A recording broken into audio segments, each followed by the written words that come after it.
Bonjour, aujourd'hui je vous raconte une des expériences de physique les plus importantes du XXe siècle avec une maquette fait maison et un couteau.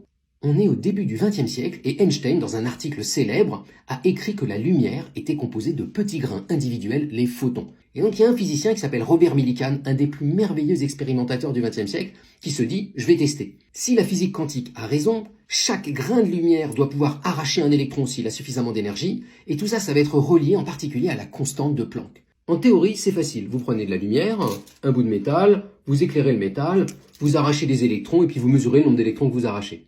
Le petit problème, c'est qu'un métal, c'est toujours un petit peu oxydé en surface et ça fausse toutes les mesures. Mais Millikan a une idée géniale pour se débarrasser du problème d'oxydation.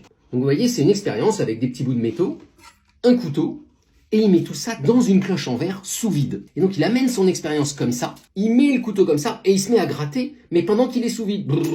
Donc ça enlève la couche d'oxydation au bout de métal. Maintenant il est propre, et il peut faire sa mesure. Il amène la lumière, il mesure les électrons. Et donc regardez, il a prévu de faire tourner son expérience avec un deuxième bout de métal.